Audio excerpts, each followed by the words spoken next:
Welcome to IT mark test alternative channel. நம்ம இன்றைக்கி என்ன பார்க்க போகிறோம் அப்படின்னா, 7th ஸ்டாண்டர்ட்லேருந்து செகண்ட் டேர்ம் புக்கிலேருந்து பார்க்குறோம்.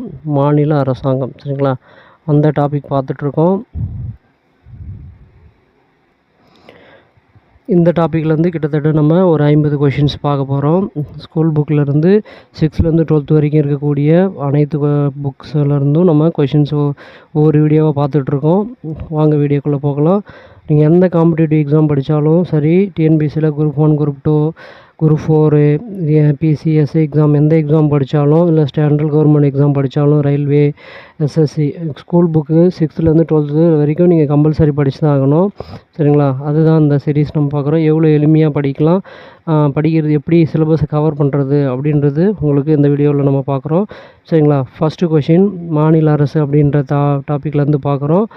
சட்டமன்ற பேரவைக்கு தேர்ந்தெடுக்கப்பட்ட மக்களின் பிரதிநிதிகள், அதாவது சட்டமன்ற பேரவைக்கு தேர்ந்தெடுக்கப்பட்ட மக்களின் பிரதிநிதி தான் என்னன்னு சொல்லுவாங்க அப்படின்னா, சட்டமன்ற உறுப்பினர், எம்எல்ஏ அப்படின்னு சொல்லுவோம், சரிங்களா? மக்களுடைய உறுப்பினர் தான் எம்எல்ஏ அப்படின்னு நம்ம சொல்லுவோம், சரிங்களா?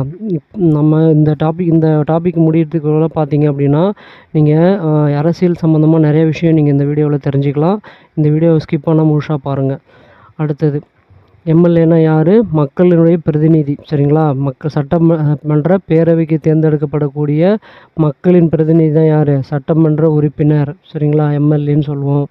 அடுத்தது, புனித ஜார்ஜ் கோட்டை உள்ள இடம். புனித ஜார்ஜ் கோட்டை எங்கே இருக்குது? சென்னையில் இருக்குது, சரிங்களா? புனித ஜார்ஜ் கோட்டை சென்னையில் இருக்குது. ஆங்கிலேயர்களால் இந்தியாவில் கட்டப்பட்ட முதல் கோட்டை. ஆங்கிலேயர்களால் இந்தியாவில் கட்டப்பட்ட முதல் கோட்டை அப்படின்னா புனித ஜார்ஜ் கோட்டை, சரிங்களா? புனித ஜார்ஜ் கோட்டை. அதுக்கப்புறம், தமிழக சட்டமன்ற பேரவை மற்றும் தலைமை செயலகம் அமைந்துள்ள இடம், சரிங்களா? அதாவது சட்டமன்ற பேரவை, தலைமை செயலகம் இது எல்லாமே எங்கே அமைஞ்சிருக்கு அப்படின்னா, புனித ஜார்ஜ் கோட்டையில் தான் அமைஞ்சிருக்கு, சரிங்களா? இந்தியாவில் உள்ள மாநிலங்கள் மற்றும் யூனியன் பிரதேசங்களின் எண்ணிக்கை, சரிங்களா? இந்தியாவில் உள்ள மாநிலம் மற்றும் யூனியன் பிரதேசங்கள் எண்ணிக்கை 28, சரிங்களா? 28 மாநிலங்கள், 9 யூனியன் பிரதேசம் கொடுத்துருக்காங்க. இப்போ ரீசெண்டாக ஒரு 6 மந்த்துக்கு முன்னாடி தான் பார்த்தீங்கன்னா, நமக்கு 8 யூனியன் பிரதேசம் பிரிச்சிருப்பாங்க, சரிங்களா? 8 யூனியன் பிரதேசம் அப்படின்னு பிரிச்சிருப்பாங்க, பார்த்துக்குங்க. ஆனால் ஸ்கூல் புக்கில் 28, 9 மாநிலம், அதாவது 28 மாநிலங்களும் 9 யூனியன் பிரதேசம் தான் இருக்குது, தெரிஞ்சுங்க. அடுத்தது, இந்தியா எத்தனை வகையான அரசாங்கம் கொண்டுள்ளது? சரிங்களா? இந்தியாவில் எத்தனை வகையான அரசாங்கம் இருக்குது அப்படின்னா 2. ஒன்று சென்ட்ரல் கவர்மெண்ட்டு, இன்னொன்று ஸ்டேட் கவர்மெண்ட். அதாவது மத்திய அரசு, மற்றொன்று பார்த்திங்கன்னா மாநில அரசு அப்படின்னு 2 அரசாங்கம் கொண்டு இருக்குது நமது இந்தியா. அது மட்டும் இல்லை. அடுத்தது, மத்திய மாநில அரசுகளுக்கிடையே அதிகாரம் பகிர்க்கப்படும் பொழுது, பகிர்ந்தளிக்கப்படுகிறது, பகிர்ந்தளிக்கப்பட்டு செயல்படுவது, அந்த முறை என்னன்னு சொல்லுவோம் அப்படின்னா கூட்டாட்சி முறை அப்படின்னு சொல்லுவோம், சரிங்களா? கூட்டாட்சி முறை அப்படின்னு நம்ம சொல்லுவோம். மத்திய அரசும் மாநில அரசும் அவங்களுக்குள்ளே இருக்கக்கூடிய அதிகார பகிர்வுகளை தான் என்ன சொல்லுவோம்? கூட்டாட்சி முறை அப்படின்னு சொல்லுவோம், சரிங்களா? இந்திய நாட்டின் மக்களாட்சி அமைப்பு, இந்திய நாட்டுடைய மக்களாட்சி அமைப்பு நாடாளுமன்ற மக்களாட்சி, சரிங்களா? இந்த டாப்பிக்கில் நம்ம ஒரு 50 கொஷின்ஸ் பார்க்குறோம். அடுத்தது, மாநில அரசாங்கத்தில் காணப்படுவோர். மாநில அரசாங்கத்தில் காணப்படுவோர் அப்படின்னா யார் அப்படின்னா, மாநில ஆளுநர் இருப்பாங்க, முதலமைச்சர் இருப்பாங்க, அமைச்சர்கள் இருப்பாங்க, சரிங்களா? மாநில அரசாங்கத்தில் யாரெல்லாம் இருப்பாங்க அப்படின்னா, மாநில ஆளுநர் இருப்பார், முதலமைச்சர் இருப்பார், அமைச்சர்கள் இருப்பாங்க. இதே மத்திய அரசில் அப்படின்னா குடியரசு, அதாவது மத்திய இதில் பார்த்தீங்கன்னா குடியரசுத் தலைவர் இருப்பாங்க, பிரதமர் இருப்பாங்க, அப்புறம் எம்பி அமைச்சர்கள் மற்றபடி இருப்பாங்க, சரிங்களா? எம்பிஸ் இருப்பாங்க.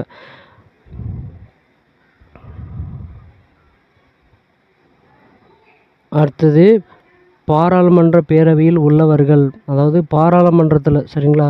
பார்லிமெண்ட்டில் இருக்கிறவங்க என்ன சொல்லணும்னா பாராளுமன்ற உறுப்பினர், எம்பின்னு சொல்லுவாங்க. இந்தியாவில், அதாவது தமிழ்நாட்டில் மொத்தம் எம்பி தொகுதி எத்தனை? 39 எம்பி தொகுதி இருக்குது, ஞாபகம் வச்சுங்க. 39 எம்பி தொகுதிகள் இருக்குது.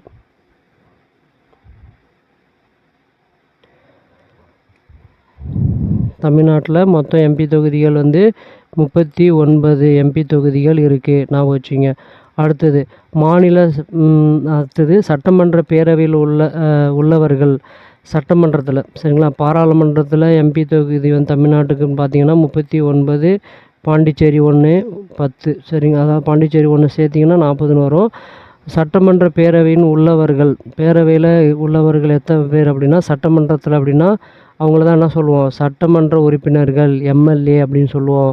இது தமிழ்நாட்டில் 234 தொகுதிகள் இருக்குது சரிங்களா. 234 சீட்ஸ். அப்போ இதில் பெரும்பான்மையான வித்தியாசத்தில் யார் வின் பண்ணுறாங்களோ அதுவும் கட்சி தான் ஆட்சி அமைக்கும் சரிங்களா. ஞாபகம் வச்சுங்க. அடுத்தது சட்டமன்ற உறுப்பினர்களை நியமிப்பவர்கள் சரிங்களா. அதாவது எம்எல்ஏவை நியமிக்கிறது யார் அப்படின்னா மக்கள் பொது தேர்தல் சரிங்களா. இப்போ நமக்கு எலெக்ஷன் வரப்போகுது, அது முதலமைச்சருடைய எலெக்ஷன் சரிங்களா. அப்போ மக்கள் தான் வந்து என்ன பண்ணுவாங்க, பொது தேர்தல் மூலமாக வாக்களிப்பாங்க. அதுதான் சட்டமன்ற உறுப்பினர் தேர்ந்தெடுக்கப்படுவாங்க.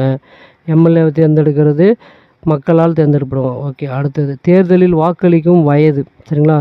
ஒருவர் வாக்களிக்கணும் அப்படின்னா எத்தனை வயது ஆயிருந்திருக்கணும் அப்படின்னா 18 வயசு பூர்த்தி அடைஞ்சிருக்கணும் சரிங்களா. 18 வயசு பூர்த்தி அடைஞ்சால் தான் அவங்களுக்கு வாக்களிக்க முடியும், அது தெரிஞ்சுங்க. அடுத்தது சட்டமன்ற உறுப்பினராக வயது சரிங்களா. நீங்கள் ஒரு எம்எல்ஏவாக நிற்கணும் சரிங்களா.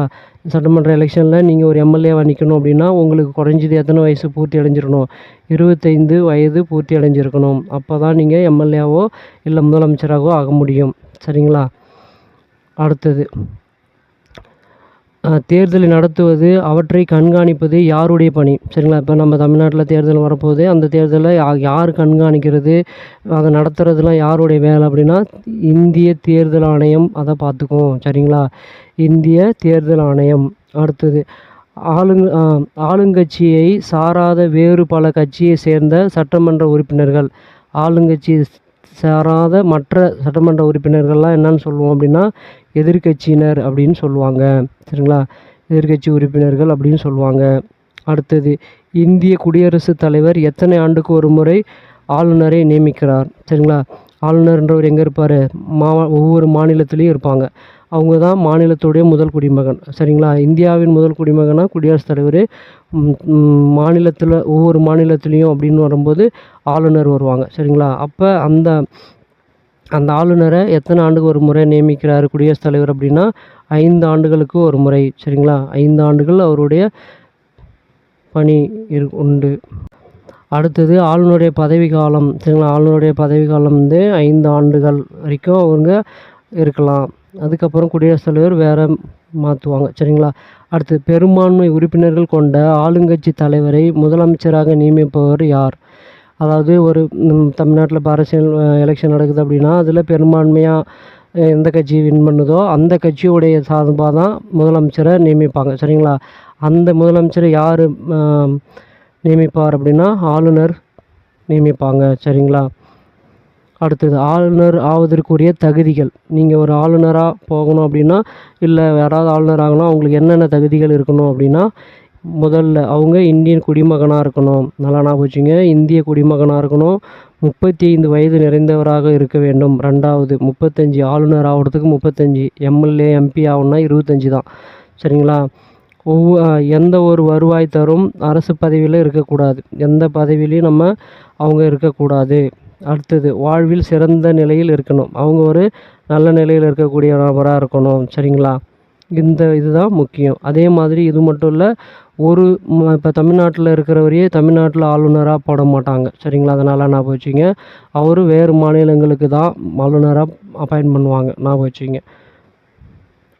அடுத்தது முதலமைச்சராக தேர்ந்தெடுக்க தேவையான தகுதிகள். முதலமைச்சராக நீங்கள் ஆகணும் அப்படின்னா 25 வயது நிறைந்தவராக இருக்கணும் ஃபஸ்ட்டு சரிங்களா. அடுத்தது சட்டமன்ற உறுப்பினராக நீங்கள் இருக்கணும். 2வது நீங்கள் சட்டமன்ற எலெக்ஷனில் நின்று உறுப்பினராக இருக்கணும். அப்படி இல்லை நீங்கள் முதலமைச்சராக ஆகிறீங்க அப்படின்னா 6 மாதத்துக்குள்ளே பை எலெக்ஷன் வைப்பாங்க, அதில் வின் பண்ணி நீங்கள் திரும்ப எம்எல்ஏ கூட நீங்கள் சட்டமன்ற உறுப்பினராகி நீங்கள் முதலமைச்சராக நீடிச்சுக்கலாம் சரிங்களா.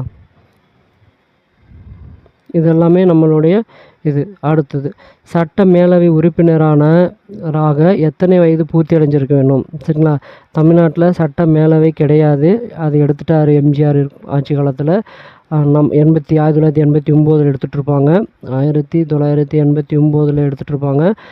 நான் என்ன சொல்கிறேன்னா, சட்ட மேலவை உறுப்பினர் ஆவதுக்கு எத்தனை வயசு ஆகிருக்கணும் அப்படின்னா 30 வயது. சரிங்களா? சட்ட மேலவை, சட்ட கீழவை அப்படின்னு 2 இதாக பிரிப்பாங்க. அதாவது மேலவை, கீழவை அப்படி 2ஆக பிரிச்சிருப்பாங்க. அந்த கீழவை மட்டும் தான் இப்போ இருக்குது. மேலவை வந்து தமிழ்நாட்டில் கிடையாது. கர்நாடகா, ஆந்திரா மற்ற மாநிலத்தில் இருக்குது. சரிங்களா? அடுத்தது, மாநில சட்டமன்றத்தில் சட்டசபையில் காணப்படும் 2 அவை. சரிங்களா? சட்டசபையில் இருக்கக்கூடிய 2 அவை என்னென்னா மேலவை 1, கீழவை அப்படின்னு 2 அவைகள் இருக்குது. சரிங்களா? மாநில சட்டமன்றத்தில் சட்டசபையில் 2 அவைகள் இருக்கும். இதே பாராளுமன்றத்தில் பார்த்திங்க அப்படின்னா லோக்சபா, ராஜ்யசபா அப்படின்னு 2ஆக இருக்கும். இங்கே வந்து மேலவை, கீழவை அப்படின்னு பிரிச்சிருப்பாங்க. சரிங்களா? அடுத்தது, சட்டமன்ற கீழவை உறுப்பினர்களை தேர்ந்தெடுப்பது. இப்போ நம்ம எம்எல்ஏ எல்லாம் தேர்ந்தெடுக்கிறோம்ல. சரிங்களா? சட்டமன்றத்தில் நம்ம எம்எல்ஏ தேர்ந்தெடுக்கிறோம். அதெல்லாம் யார் தேர்ந்தெடுக்கிறோம்? மக்களால் தான் நேரடியாக தேர்ந்தெடுக்கிறாங்க. அப்போ மக்களால் தேர்ந்தெடுத்தல். சரிங்களா? மக்கள் தான் அவங்கள தேர்ந்தெடுக்கிறாங்க. அடுத்தது, சட்டமன்ற மேலவைக்கு உறுப்பினர் ஆவதற்கான தேர்ந்தெடுக்கப்படுவர். சட்டமன்ற மேலவைக்கு எப்படி தேர்ந்தெடுக்கிறாங்கன்னா அவங்கள மறைமுக தேர்தல் மூலியமாக தேர்ந்தெடுக்கிறாங்க. சரிங்களா? அடுத்தது, மாநில சட்டமன்றத்தின் ஒருங்கிணைந்த பகுதியாக செயல்படுவர் யார்? மாநில சட்டமன்றத்தில் ஒருங்கிணைந்த பகுதியாக செயல்படுவர் யாருன்னா ஆளுநர். இதே மத்தியில் செயல்படுவர் யார் அப்படின்னா குடியரசுத் தலைவர். ஞாபகம் வச்சுங்க. அடுத்தது, மாநில நிர்வாகத்துறையின் தலைவராக செயல்படுவர். ஒரு மாநிலத்துடைய நிர்வாகத்துறையினுடைய தலைவராக யார் இருப்பாங்க அப்படின்னா ஆளுநர் தான் இருப்பாங்க. சரிங்களா? மாநிலத்தை பொறுத்த வரைக்கும். அடுத்தது, மாநில அரசாங்கத்தின் அனைத்து நிர்வாகத்துறை நடவடிக்கைகளை யாருடைய பேரில் நடைபெறும்? மாநில அரசில் நிர்வாக சம்பந்தமாக நடக்கிற நடவடிக்கைகள் எல்லாமே யாருடைய பேரில் நடைபெறும் அப்படின்னா ஆளுநருடைய இதில் இருக்கும். இதுக்கு முன்னாடி இப்போ நமக்கு ஆர்.என். ரவி இருந்தாங்க. இப்போ அவங்க இல்லை. இப்போ அவங்க மகாராஷ்டிரா, அதாவது மேற்கு வங்காளத்துக்கு போயிட்டாங்க. இப்போ கேரளாவில் வந்து ஒருத்தர் பார்த்துட்ருக்காரு. சரி, இருந்தாலும் தெரிஞ்சு வச்சிங்க. சரிங்களா? மாநில அரசு பல்கலைக்கழக வேந்தராக செயல்படுபவர். ஒரு மாநிலத்தில் உள்ள அந்த பல்கலைக்கழகத்துக்கு வேந்தராக யார் இருப்பாங்க அப்படின்னா ஆளுநர் அவர்கள் தான் வேந்தர். துணை வேந்தர் தான் ஆளுநர் அவர்கள் அந்த யூனிவர்சிட்டிக்கு நியமிப்பார். சரிங்களா? அப்போ துணைவேந்தராக வந்து ஆளுநர் அவர்கள் தான் நியமிப்பாங்க. சரிங்களா? ஆனால் இங்கே பல்கலைக்கழக வேந்தராக யார் இருப்பாங்கன்னா போச்சுங்க ஆளுநர் அவர்கள் தான் பல்கலைக்கழகத்தினுடைய வேந்தராக இருப்பார். அடுத்தது, மாநில சட்டத்துறையால் இயற்றப்படும் அனைத்து சட்டம் மற்றும் வரைவுகள் யாருடைய ஒப்புதல் பெற்ற பின்னரே சட்டமாகும். இப்போ ஒரு மாநிலத்தில் சட்டசபையில் வந்து ஒரு சட்டம் பெற்றாங்க. அது யாருடைய ஒப்புதல் வாங்கணும்? ஆளுநருடைய ஒப்புதல் இருக்கணும். இதுவே பார்லிமெண்ட்டில் அப்படின்னா குடியரசுத் தலைவருடைய ஒப்புதல் இருக்கணும். ஞாபகம் வச்சுங்க. அடுத்தது, மாநில தலைமை வழக்கறிஞரை நியமனம் செய்பவர் யார்? மாநிலத்துடைய தலைமை வழக்கறிஞர். சரிங்களா? இது வந்து ஆளுநர் தான் நியமிப்பாங்க. அடுத்தது, மாநில பணியாளர் தேர்வாணையம். இப்போ டிஎன்பிஎஸ்சி இருக்குது. அதுக்கு தலைவரை தேர்ந்தெடுக்கிறது யார் அப்படின்னா சேர்மன் அப்படின்னா ஆளுநர் தான் அவங்க தேர்ந்தெடுப்பாங்க, டிஎன்பிஎஸ்சியுடைய தேர்வாணைய தலைவரை. அடுத்தது, மாநில தலைமை தேர்தல் ஆணையர் நியமனம் செய்பவர். மாநிலத்தில் தலைமை தேர்தல் ஆணையம், அதாவது மாநிலத்துக்குன்னு ஒருத்தவங்க இருப்பாங்க. சரிங்களா? மத்திய தலைமை தேர்தல் ஆணையர் இப்போ ஞானேஷ்குமார் இருக்கார். பட் இப்போ மாநிலத்துக்குன்னு ஒருத்தவங்க நியமிப்பாங்க. அவங்கள தான் வந்து அவங்கள யார் நியமிக்கிறாருன்னா ஆளுநர் அவர்கள் தான் நியமிப்பாங்க. மாநில நிர்வாகத்துறையின் பேரளவு தலைவர். மாநிலத்துடைய நிர்வாகத்துக்கு பேரளவு தலைவராக இருப்பவர் யார் அப்படின்னா ஆளுநர் அவர்கள் தான் இருப்பாங்க. அடுத்தது, மாநில நிர்வாகத்துறையின் மற்றும் உண்மையான தலைவர். மாநில நிர்வாகத்துடைய உண்மையான, அதாவது பேரளவு தலைவர்னா ஆளுநர். உண்மையான தலைவர் யார் இருப்பார் அப்படின்னா முதலமைச்சர். இதே மத்திய அரசுக்கு யார் உண்மையாக நிர்வாக தலைவராக இருப்பாங்க அப்படின்னா பிரதமர் இருப்பார். சரிங்களா? மத்தியில். இங்கே மாநிலத்தில்னு போகும்போது முதலமைச்சர் அவர்கள் தான் உண்மையான தலைவராக இருப்பாங்க நிர்வாகத்துறையில். சரிங்களா? அடுத்தது, சட்டங்களை இயற்றுவது. சட்டங்களை எங்கே இயற்றுவாங்கன்னா சட்டமன்றத்தில் இயற்றுவாங்க. அடுத்தது, சட்டசபை அப்படின்னு சொல்லக்கூடிய சட்டமன்றம். அடுத்தது, சட்டங்களை செயல்படுத்துவது. அது ஒரு சட்டம் இயற்றிட்டாங்க அப்படின்னா அந்த சட்டத்தை செயல்படுத்துறது யார்? நிர்வாகத்துறை அதை பார்த்துக்கும். சரிங்களா? நிர்வாகத்துறை அதை பார்த்துக்கும். அடுத்தது சட்டங்களை நிலைநாட்டுவது. ஒரு சட்டம் போட்டிருக்காங்க, அந்த சட்டத்தை வந்து மற்றவங்க யாராவது மீறுறாங்க, அப்போ அந்த சட்டத்தை வந்து அது மூலியமாக யார் நம்ம நிலைநாட்டுறோம் அப்படின்னா நீதித்துறை. சரிங்களா, நீதித்துறை தான் வந்து அந்த சட்டத்தை நிலைநாட்டுவாங்க. சரிங்களா, கோர்ட் அப்படின்னு சொல்லுவோம். அடுத்தது மாநில அளவில் மிகப்பெரிய நீதித்துறை அமைப்பு. மாநிலத்தில் மிகப்பெரிய நீதித்துறை அமைப்பு எது ஹெட் அப்படின்னா உயர் நீதிமன்றம். மத்தியில் அப்படின்னா உச்ச நீதிமன்றம். ஞாபகம் வச்சுங்க.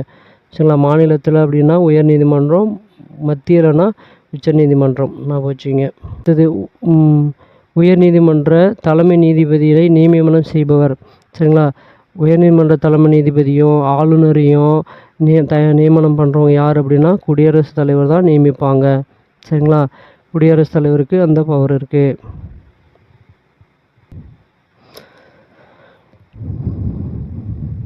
அடுத்த கொஷின், உயர்நீதிமன்ற தலைமை நீதிபதி ஓய்வு பெறும் வயது. சரிங்களா, உயர்நீதிமன்றத்துடைய தலைமை நீதிபதி எத்தனை வயதில் அவர் ஓய்வு பெறுவார் அப்படின்னா 62 வயது. சரிங்களா, இதே உச்ச நீதிமன்ற நீதிபதினா 65 வயசு. சரிங்களா, நமக்கு உயர்நீதிமன்றம் மாநிலத்தில் சொல்கிறாங்க. உயர்நீதிமன்ற தலைமை நீதிபதி ஓய்வு பெறும் வயது 62. அடுத்தது சட்டமன்றத்திற்கு கூட்டு பொறுப்புடையவர்கள்.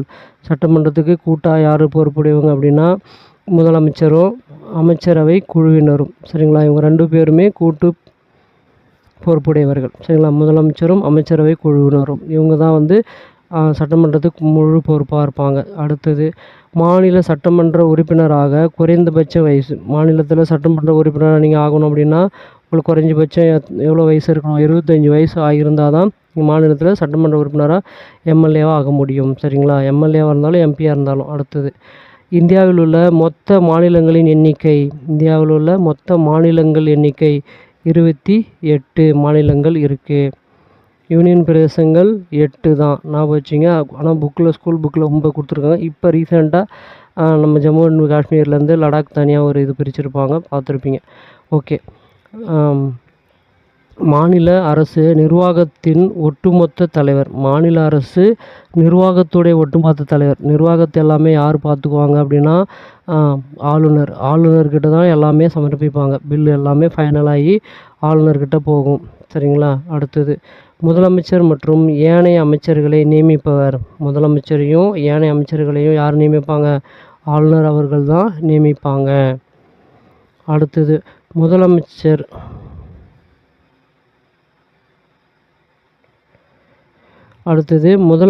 என்பவர் எப்படிப்பட்டவங்க அப்படின்னா பெரும்பான்மை கட்சியுடைய தலைவர். சரிங்களா, பெரும்பான்மையாக அந்த கட்சி தான் வின் பண்ணியிருப்பாங்க. அவங்க அந்த உறுப்பினர்கள் கொண்ட கட்சி தான் வந்து முதலமைச்சரை நியமிப்பாங்க. சரிங்களா, அந்த கட்சியுடைய தலைவர் தான் மேக்சிமம் முதலமைச்சராக இருப்பாங்க.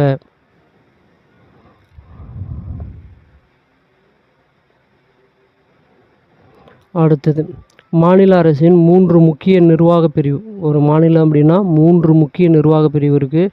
ஒன்று சட்டமன்றம். சரிங்களா, சட்டம் இயற்றக்கூடிய சட்டமன்றம். அதுக்கப்புறம் நிர்வாகத்துறை.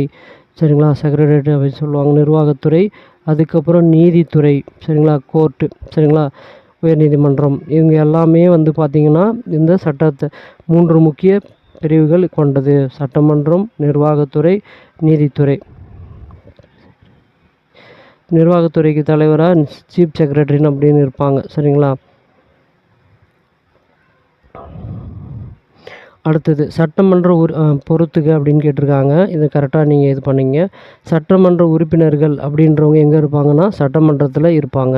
சட்டமன்ற உறுப்பினர்ன்றது சட்டமன்றத்தில் இருப்பாங்க. அடுத்தது ஆளுநர். ஆளுநர்ன்றது யார்? ஒரு மாநிலத்துடைய தலைவர். மாநிலத்துடைய முதல் குடிமகன் அப்படின்னு சொல்லலாம், இல்லை மாநிலத்தின் தலைவர் அப்படின்னு சொல்லுவாங்க. முதலமைச்சர் யார் அப்படின்னா பெரும்பான்மை கட்சியினுடைய தலைவர். சரிங்களா, பெரும்பான்மை கட்சியினுடைய தலைவர் தான் முதலமைச்சராக இருப்பாங்க. அடுத்தது யூனியன் பிரதேசம். மொத்தம் 9 புக்கில் 9 கொடுத்துருக்காங்க. இப்போ ரீசெண்டாக தான் நமக்கு 2025 மே மாதத்துக்கு அப்புறம் தான் நமக்கு மாற்றிருப்பாங்க. சரிங்களா, 8ன்னு சொல்லி. சரிங்களா, அடுத்தது புனித ஜார்ஜ் கோட்டை. புனித ஜார்ஜ் கோட்டை எங்கே இருக்குது அப்படின்னு அதுதான் என்ன சொல்கிறோம், தலைமைச் செயலகம். சரிங்களா, சென்னையில் இருக்குது. புனித ஜார்ஜ் கோட்டை எங்கே இருக்குது? சென்னையில். அதுதான் நம்மளுடைய தலைமைச் செயலகமாக செயல்பட்டு வருது.